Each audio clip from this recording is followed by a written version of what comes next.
अगर आपने किसी भी लेवल तक मैथमेटिक्स पढ़ी है तो पाइथागोरस के थ्योरम से यकीनन वाकिफ होंगे। इस वीडियो में हम कुछ बात करेंगे पाइथागोरस की फिलोसॉफिकल कॉन्ट्रीब्यूशंस के ऊपर। पाइथागोरस की पैदाइश होती है सैमोस में, जो कि एक ग्रीक आइलैंड था। उसके बाद मुख्तलिफ मुल्कों से होता हुआ वो फाइनली पहुंच जाता है इटली के शहर क्रोटोन में, और क्रोटोन में ही फिर उसकी ज़िंदगी का बाकी सारा वक्त गुजरता है। पाइथागोरस अपने से पिछले नेचुरल फिलोसोफर से बहुत ज़्यादा मुतासर था, जिसमें हमें थेलीज, एनेक्सिमेंडर, एनेक्सामेनीज वगैरह का नाम मिलता है। या आप ये कह सकते हैं कि माइलेशियन स्कूल ऑफ थॉट से बहुत ज़्यादा मुतासर था। नेचुरल फिलोसफर्स असल में वो लोग हुआ करते थे जो कि ऐसे सवालात पूछते थे अपने दौर में जो कि आज के दौर में साइंस के क्वेश्चंस हैं। फिलोसफी के क्वेश्चंस नहीं बल्कि साइंस के क्वेश्चंस हैं। जैसे कि ये यूनिवर्स किस तरह वजूद में आया, ये यूनिवर्स किस चीज़ से मिलके बना है, इस यूनिवर्स की कॉम्पोजिशन क्या है, हर चीज़ की बेसिक कॉम्पोजिशन क्या होती है। तो ये तमाम क्वेश्चंस वो क्वेश्चंस हैं जिनको आज साइंस एड्रेस करती है। यही वजह है कि हमें पाइथागोरस की राइटिंग्स में बहुत ज़्यादा नेचुरल फिलॉसफी और साइंटिफिक नॉलेज नज़र आती है। पाइथागोरस वो पहला शख्स था जिसने अपने लिए बाकायदा फिलोसोफर का वर्ड यूज़ किया, वरना उससे पहले के फिलोसफर्स और उसके दौर के फिलोसफर्स भी अपने लिए सेज का वर्ड यूज़ करते थे।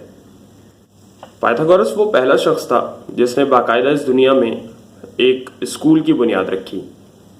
ये स्कूल बड़ा ही अजीबोगरीब स्कूल था। इसमें दाखिला सिर्फ उसी को मिलता था जो उस दौर की एलीट क्लास से बिलोंग करता था, यानी कि सिर्फ रिच लोग इसमें दाखिला ले सकते थे। तो आप ये कह सकते हैं कि ये असल में एक एरिस्टोक्रेटिक स्कूल था। एरिस्टोक्रेट्स बेसिकली एलीट तबके को कहा जाता था।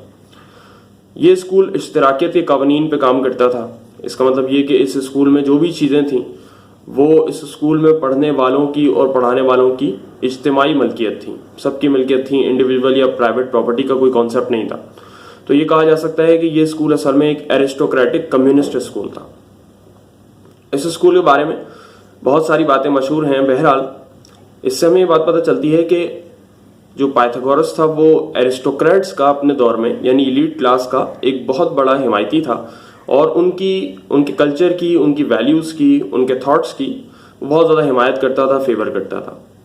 उस दौर में क्रोटोन में एक शदीद रेबेलियन शुरू होता है जो कि एरिस्टोक्रेट्स के ख़िलाफ़ शुरू किया जाता है, और ये शुरू करते हैं डेमोस। डेमोस असल में लोगों का वो तबका था जो कि मिडिल क्लास था। ये ना खुद किसी के ग़ुलाम थे और ना इन्होंने किसी को ग़ुलाम बनाया हुआ था। ये एरिस्टोक्रेट्स के ख़िलाफ़ एक शदीद रेबेलियन लॉन्च करते हैं और उनको सप्रेस करते हैं।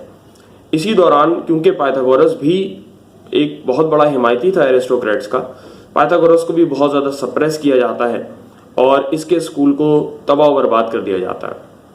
अब जब पाइथागोरस ये देखता है कि उसका स्कूल तो तबाह बर्बाद हो गया और कम्प्लीटली तौर पे उसके स्कूल को डिस्ट्रॉय कर दिया जाता है, तो वो ये देखता है कि एरिस्टोक्रेट्स के जो ख्यालात हैं, जो कल्चर है, जो वैल्यूज़ हैं, वो तो अब ख़त्म होती जा रही हैं, क्योंकि यही वो शख्स था जिसने उन वैल्यूज़ को प्रिजर्व किया हुआ था अपने स्कूल में। अगर उस दौर की पॉलिटिक्स पे थोड़ी सी बात करूं तो उस दौर में असल में एक ट्रांजिशन हो रहा था। लोग एक कन्वेंशनल माइंडसेट से मॉडर्न माइंडसेट की तरफ शिफ्ट हो रहे थे। स्लेवरी जैसे कॉन्सेप्ट्स उस ज़माने में ख़त्म होते जा रहे थे और समाज जो है असल में एक तरक्की पसंद समाज की तरफ ट्रांजिशन कर रहा था।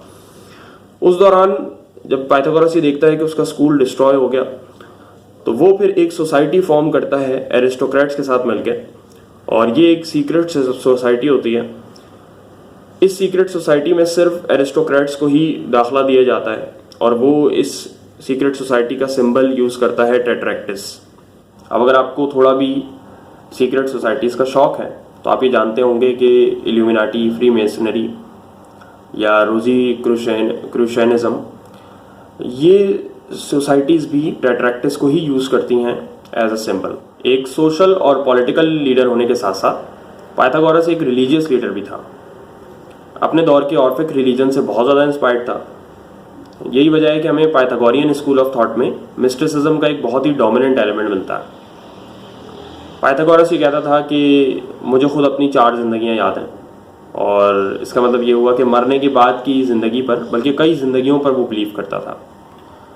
पाइथागोरियंस ये बिलीव करते थे कि अगर आप इस ज़िंदगी में अच्छे काम करेंगे तो आपका अगला जन्म इससे बेहतर गुजरेगा, और अगर आपके काम बुरे होंगे तो अगला जन्म इसके मुकाबले बहुत बुरा गुजरेगा। अगर आप थोड़ा भी हिंदुइज्म से वाकिफ़ हैं तो यही सिमिलर कॉन्सेप्ट वहाँ भी मौजूद है, जिसको हम ट्रांस माइग्रेशन ऑफ सोल के नाम से जानते हैं। पाइथागोरस ने बहुत सारे सब्जेक्ट्स पे लिखा, हिस्ट्री पे लिखा, मैथमेटिक्स पे लिखा, एस्ट्रोनॉमी पे लिखा, म्यूज़िक पे लिखा। म्यूज़िक की अगर बात करें तो पाइथागोरस ने एक स्केल इंट्रोड्यूस करवाया जिसको पाइथागोरियन स्केल कहते हैं, जो कि काफ़ी लंबे अरसे तक बजाया जाता रहा और मुसलमानों में बहुत ही मशहूर स्केल है। पाइथागोरस ने अपने बाद आने वाले फ़िलासफ़र्स को बहुत ज़्यादा इन्फ्लुएंस किया। ख़ुद हमें प्लेटो की राइटिंग्स में बहुत ज़्यादा पाइथागोरस का इन्फ्लुएंस मिलता है, बल्कि हम प्लेटो को एक सीक्रेट पाइथागोरियन भी कहते हैं। खैर, प्लेटो के अलावा यूक्लिड और उसके अलावा बहुत सारे फ़िलासफ़र्स पर पाइथागोरस का एक बहुत ही ह्यूज इम्पैक्ट हमें नज़र आता है।